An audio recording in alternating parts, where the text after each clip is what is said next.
Bom dia, boa tarde, boa noite, meus queridos alunos. Vamos começar a falar sobre a disciplina de fitossanidade, a parte de fitopatologia, na forma EAD. E hoje a gente vai falar um pouco sobre vírus e nematóides, que também causam doenças nas plantas. Acompanhem. Bom, pessoal, vamos começar a falar sobre os vírus. Eles não produzem esporos, como os fungos. Então, os vírus, eles não contêm substâncias patogênicas, como toxinas e enzimas. O tamanho do vírus, ele é muito reduzido, não é visto a olho nu. Eles também atacam animais, plantas, micro-organismos. Tem aí o coronavírus, né? Para a gente ver que ataca até ser humano.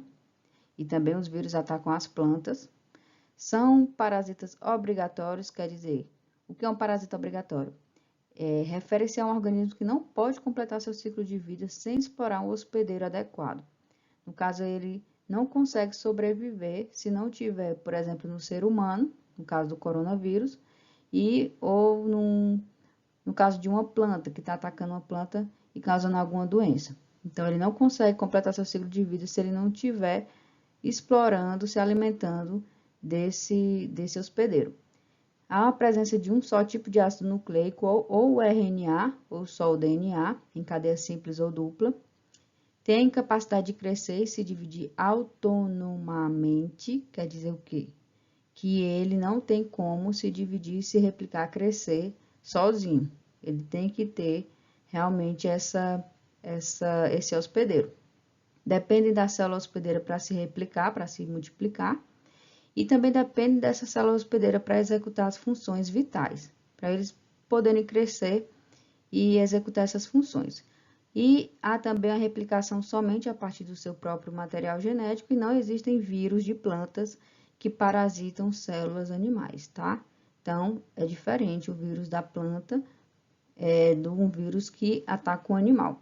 Aqui a gente pode ver como exemplo aqui o vírus do tabaco que tem esse RNA, como eu disse, ou tem só o RNA ou só o DNA. Aqui também é o HIV, né, que é o vírus da AIDS. Então, tem essa diferença. Não existe vírus de plantas que parasitam células animais. Na sintomatologia dos vírus, que são sintomas causados por vírus, a gente pode dividir em dois tipos de sintomas, ou infecção. Pode ser um sintoma, infecção localizada ou sistêmica. Então, os sintomas localizados são aqueles que têm as lesões cloróticas, necróticas, nos pontos de penetração. São esses aqui, por exemplo, clorose. Então, essas folhas aqui tem, no caso, esses pontinhos amarelados, isso aqui é sintoma de vírus, como se fosse um mosaico. E aqui, a necrose, em que esse tecido aqui, que foi atacado pelo vírus, ele está morto. Ele não está fotossintetizando, ele não está vivo, tá ok? Então, aqui são alguns sintomas. Então, são sintomas localizados, cloroses e necroses. Já a infecção sistêmica, ou sintoma sistêmico, esses sintomas eles afetam a planta em vários aspectos de sua morfologia e fisiologia. O exemplo desse aqui é o mosaico do mamoeiro. Tá aqui, fica amarelada a planta também. Não é sintoma de falta de nitrogênio. É o mosaico. Quando a gente fala em mosaico, é quando é atacado por vírus, tá? Do mamão. E aqui a mancha anelar também do mamoeiro. Fica esses pontinhos aqui, verdes, né? Isso aqui é causada por um vírus também. Então, quando é um sintoma sistêmico, afeta a planta em vários aspectos de sua morfologia e fisiologia. O localizado é mais quando é clorose ou necrose. Aí eu pergunto a vocês, como é que é transmitido esses vírus de plantas? Então, tem o Covid aí, o coronavírus, a gente sabe que ele é transmitido por um toque de aperto de mão contaminada, uma gotícula de saliva, um espirro, uma tosse, e superfícies também contaminadas, como celulares. Tudo isso a gente já sabe. Mas como é que o vírus é transmitido para a planta? A gente pode citar vários exemplos, como a transmissão por insetos. Essa transmissão por insetos tem muita importância como transmissores de vírus sendo encontrados na ordem Homoptera, que são aquelas cigarrinhas e moscas brancas, e também nos coleópteros e tripes. Aí aqui eu vou mostrar para vocês alguns exemplos. Por exemplo, aqui alguns tipos de vetores de vírus nessa figura. Aí aqui tem os ácaros, tem o pulgão, que também pode transmitir o vírus. Tem o besouro, né? Aquela brasileirinha. Tem também a cigarrinha e várias outras, como a cochonilha e também a mosca branca. Então, todos esses insetos, eles transmitem vírus por meio do seu aparelho bucal para a planta. Se ele estiver infectado, vai também ser transmitido para a planta. Para vocês entenderem melhor como é essa transmissão de vírus de plantas pelos insetos, aqui temos uma figura mostrando bem. Então, essa figura é o inseto vetor, se alimenta da planta infectada e adquire o vírus. Então, por exemplo, a planta aqui, ela está infectada com o vírus do mosaico, como por exemplo, né? Aí, o inseto vem e se alimenta dela. Aí, o que é que acontece? O vírus, ele é levado pelo vetor para a nova planta hospedeira sadia. Então, ele, por exemplo, essa cochonilha aqui se alimentou de uma planta infectada e levou o vírus para uma planta saudável. Então, a inoculação acontece quando o vetor virulífero, que tem o vírus, se alimenta na planta sadia. E assim vai infectando várias outras plantas com o vírus. Além dos insetos, tem também outros vetores de vírus, como a enxertia, tratos culturais, o contato, o pólen também. Pelo pólen pode ser disseminado esse vírus, a propagação vegetativa, por semente, contato entre as raízes, a própria água, o solo, fungo também pode infectar a planta com o vírus e os nematóides. Então, outra coisa que a gente pode falar é que o homem ele desempenha um papel importante na disseminação dos vírus, transportando o material contaminado, como por exemplo uma semente, um pólen, uma muda, a parte vegetativa. E aí, se ele ficar transportando e fazendo plantio dessas sementes, dessas mudas, podem também vir esse vírus a atacar esse pomar que estava saudável, ou então alguma outra cultura. Objetos contaminados e vetores virulíferos de locais infectados para outros livres de doença, tá bom? Então, por isso que a gente tem que comprar semente e muda certificada livre de doença, de pragas e doenças. Em condições de campo, casos de transmissão mecânica natural também são raros, mas há casos de transmissão mecânica com instrumentos de corte, por exemplo, o canivete, uma tesoura de poda. Se não tiver se tiver infectada por algum vírus, pode vir a ter problema e a planta ter essa doença, algum mosaico, algum outro vírus. Utilizados em operações de desbrota e podas. Alguns vírus também podem ser transmitidos pela contaminação das mãos, durante a operação de transplante, desbrota e amarração das plantas. A transmissão mecânica também é um método comumente usado em experimentos laboratoriais. Lembrando também que cerca de 20% dos vírus de plantas conhecidos são transmitidos por semente. Então, mais uma vez, lembrando que tem que ter essa atenção grande na hora de comprar mudas e sementes certificadas. As transmissões por fungos também, por exemplo, o Alpídio brassica, que é um fungo, ele causa podridão de raízes em diversas plantas e também transmite o vírus da necrose do fumo e da alface do pepino e o vírus do nanismo do fumo. Então, prestar muita atenção com esses fungos, com esses nematóides e todos esses vetores de vírus na hora que a gente for fazer um plantio ou fazer alguma prática cultural, ou mesmo fazer uma poda da planta. A transmissão dos vírus para as plantas também pode ser feita por enxertia. Para quem não sabe o que é enxertia, o enxerto é a união dos tecidos de duas plantas, geralmente de diferentes espécies, passando a formar uma planta com duas partes, o enxerto e o porta-enxerto. A reprodução da enxertia ela é assexuada. Então, tá aqui fotos mostrando a enxertia, para quem nunca viu, você pega uma planta, como por exemplo, você planta uma semente, que é chamada de pé franco, e aí vai ser usado como um porta-enxerto. E aí você pega um garfo ou alguma gema de alguma outra planta e faz essa união, essa enxertia. Então, tá aqui, ó, um garfo de uma outra planta e aqui do pé franco de uma semente que você plantou. Aí você une, coloca o fitilho, né?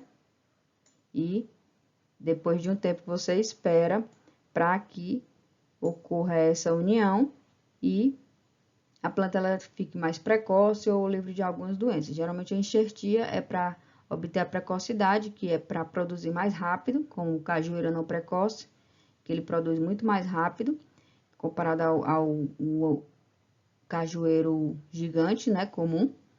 E a propagação vegetativa de partes de plantas infectadas, a união desses tecidos, que é a enxertia que eu estou falando, ela é uma prática altamente eficiente na transmissão do vírus da gema para o cavalo ou vice-versa. Então, quando vocês forem utilizar, fazer alguma enxertia, vocês têm que descontaminar, né?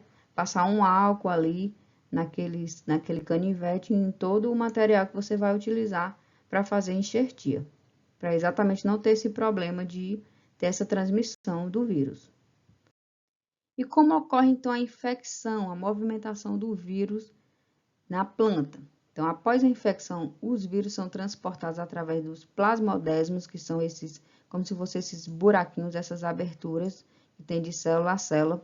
Então, o movimento é lento, a curtas distâncias, que é o movimento de célula a célula, e esse movimento no movimento a longas distâncias e rápido através do tecido vascular floema.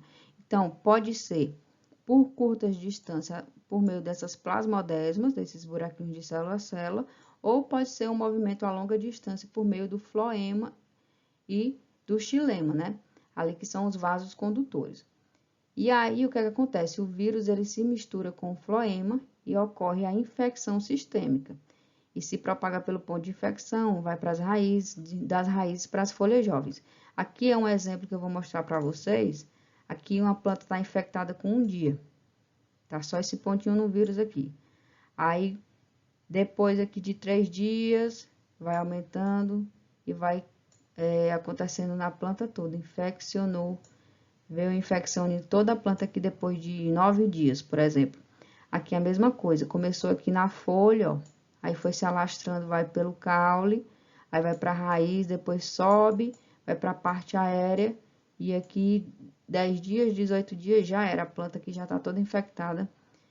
E é muito difícil ser controlado, o vírus é muito difícil ser controlado, e geralmente a gente tem que realmente queimar ou então derrubar as plantas mesmo. Bem difícil de ser controlado. Então, como eu acabei de falar para vocês, ao contrário de doenças causadas por fungos, bactérias e nematóides, não há maneira economicamente viável de eliminar o vírus de uma planta infectada no campo. Em geral, as medidas de controle de virose, elas são preventivas. Então, tem que fazer a prevenção antes de acontecer, porque depois que acontecer a doença, aí já era. Estão fundamentadas em 3 estratégias básicas. É obter e utilizar um material propagativo livre de vírus, mais uma vez, ressaltando a importância de vocês obtiverem material de qualidade, livre de doenças.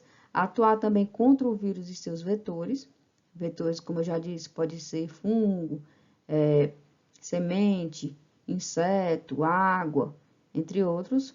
E antecipadamente, fora do campo da cultura, e também reduzir ou evitar a introdução do patógeno na cultura e a sua disseminação na população de plantas hospedeiras.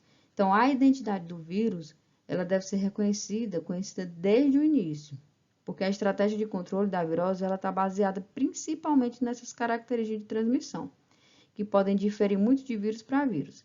As medidas a serem adotadas dependem basicamente de avaliações de custo e retorno econômico. Será que vale a pena ou não? Sem as quais não poderão ser consideradas para o controle de virose. Essas medidas de controle de vírus de plantas, elas se baseiam-se nos princípios de Wetzel. Aí vamos lá falar sobre esses princípios. Tem o princípio do patógeno, que a gente tem que excluir e erradicar o patógeno. Como é que a gente faz isso? A exclusão, por exemplo, ela visa impedir a entrada do patógeno em área não infestada. Como é que a gente pode fazer isso? Medidas quarentenárias. Geralmente é um serviço prestado por órgãos oficiais que tem por finalidade principal evitar a introdução no país de pragas em geral, entre os quais os vírus que ainda não ocorrem no território nacional. A erradicação. Como é que a gente faz essa erradicação? É a eliminação de um patógeno de uma área em que foi introduzido. Aí a gente pode fazer, queimar realmente a planta e fazer com que esse vírus, ele não fique ali, tá bom? A gente pode controlar também o hospedeiro. Como é que a gente faz isso? Por meio da terapia, que visa recuperar a planta doente, e também a proteção, que visa impedir o contato direto entre o patógeno e o hospedeiro, no caso o patógeno vírus, e a imunização baseada nas resistências oferecidas pela planta e atacada pelo patógeno. Essa imunização a gente pode fazer com cultivares resistentes às doenças causadas por vírus, tá bom?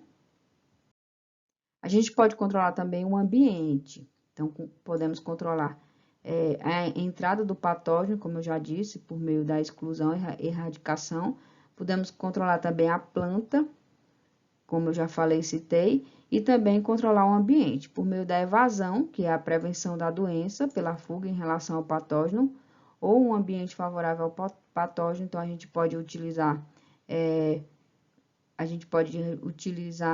em vez de monocultivo, a gente pode fazer a rotação de culturas para poder fazer essa evasão, essa prevenção da doença pela fuga, para não ter que ficar plantando sempre milho, milho, milho, feijão, feijão, feijão. Vai tentando fugir desses vírus, plantando outra coisa. E a regulação, que é a prevenção de doença pela alteração de fatores do ambiente. Como, por exemplo, a gente pode produzir em casas de vegetação, que são mais controladas. Então, acaba regulando, assim, o ambiente e podendo controlar mais ainda as doenças ou alguns vírus que podem vir a atacar, como também alguns fungos e nematóides.